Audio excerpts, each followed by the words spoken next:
ایک دن آپ صلی اللہ علیہ وآلہ وسلم غار حرا کے اندر عبادت میں مشغول تھے کہ بالکل اچانک غار میں آپ صلی اللہ تعالی علیہ وآلہ وسلم کے پاس ایک فرشتہ ظاہر ہوا۔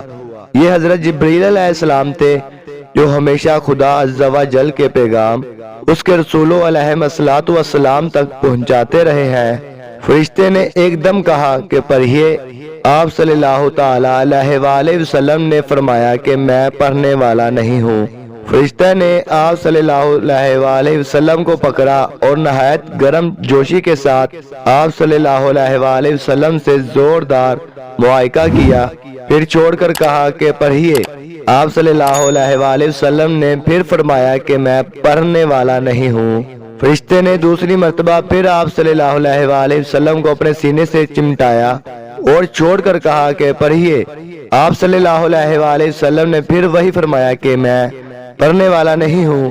تیسری مرتبہ پھر فرشتے نے آپ صلی اللہ علیہ وآلہ وسلم کو بہت زور کے ساتھ اپنے سینے سے لگا کر چھوڑا اور کہا کہ اقرا بسم ربک الذی خلق خلق الانسان من علق اقرا وربک الاکرم الذی علم بالقلم علم الانسان ما لم یعلم۔ یہی سب سے پہلی وحی تھی جو آپ صلی اللہ علیہ وآلہ وسلم پر نازل ہوئی۔ ان آیتوں کو یاد کر کے حضور اقدس صلی اللہ علیہ وآلہ وسلم اپنے گھر تشریف لائے، مگر اس واقعے سے جو بالکل ناگہانی طور پر آپ صلی اللہ علیہ وآلہ وسلم کو پیش آیا، اس سے آپ صلی اللہ علیہ وآلہ وسلم کے قلب مبارک پر لرزہ طاری تھا۔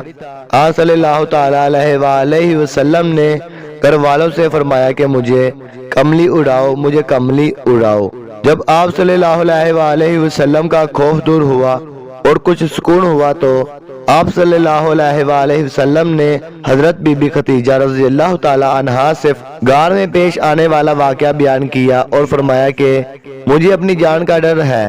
یہ سن کر حضرت بی بی خدیجہ رضی اللہ تعالی عنہا نے کہا کہ نہیں، ہرگز نہیں، آپ صلی اللہ علیہ وآلہ وسلم کی جان کو کوئی خطرہ نہیں ہے۔ خدا کی قسم، اللہ تعالیٰ کبھی بھی آپ صلی اللہ تعالی علیہ وآلہ وسلم کو رسوا نہیں کرے گا۔ آپ صلی اللہ تعالی علیہ وآلہ وسلم تو رشتہ داروں کے ساتھ بہترین سلوک کرتے ہیں، دوسروں کا بار خود اٹھاتے ہیں، خود کما کر مفلسوں اور محتاجوں کو عطا فرماتے ہیں، مسافروں کی مہمان نوازی کرتے ہیں اور حق و انصاف کی خاطر سب کی مصیبتوں اور مشکلات میں کام آتے ہیں۔ اس کے بعد حضرت خدیجہ رضی اللہ تعالی عنہا آپ صلی اللہ تعالی علیہ وسلم کو اپنے چچا زاد بھائی ورقہ بن نوفل کے پاس لے گئی۔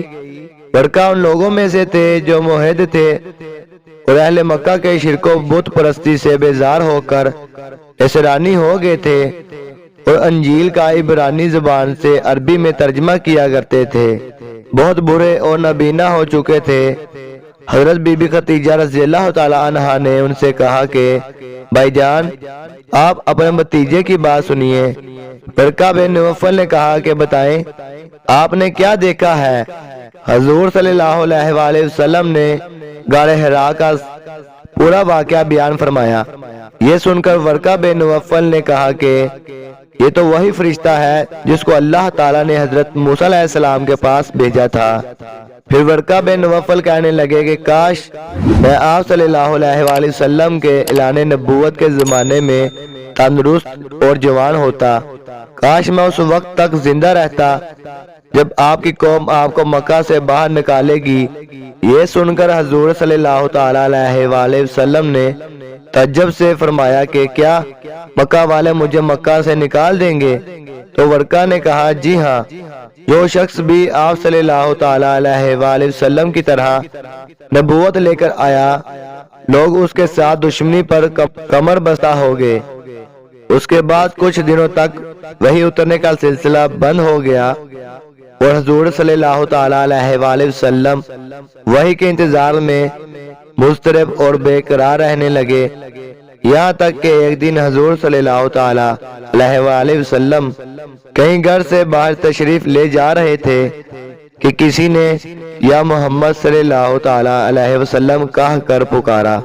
آپ صلی اللہ تعالی علیہ وسلم نے آسمان کی طرف سر اٹھا کر دیکھا تو یہ نظر آیا کہ وہی فرشتہ حضرت جبریل علیہ السلام جو غار میں آیا تھا آسمان زمین کے درمیان ایک کرسی پر بیٹھا ہوا ہے۔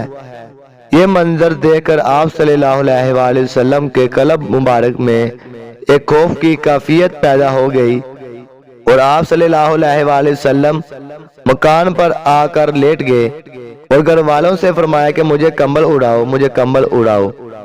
چنانچہ آپ صلی اللہ علیہ وآلہ وسلم کمبل اوڑھ کر لیٹے ہوئے تھے کہ ناگہاں آپ صلی اللہ علیہ وآلہ وسلم پر سورۃ مدثر کی ابتدائی آیت نازل ہوئی اور رب تعالیٰ کا فرمان اتر پڑا کہ یا ایھا المدثر قم فانذر وربک فکبر وثیابک فطہر والرجز فہجر، یعنی اے بالا پوش، اوڑھنے والے کھڑے ہو جاؤ، پھر ڈر سناؤ اور اپنے رب کی ہی برائی بولو اور اپنے کپڑے پاک رکھو اور بتوں سے دور رہو۔ ان آیت کے نزول ہونے کے بعد حضور صلی اللہ علیہ وآلہ وسلم کو خداوند قدوس نے دعوت اسلام کے منصب پر مامور فرما دیا۔ آپ خداوند تعالیٰ کے حکم کے مطابق دعوت حق اور تبلیغ اسلام کے لیے کمر بستہ ہو گئے۔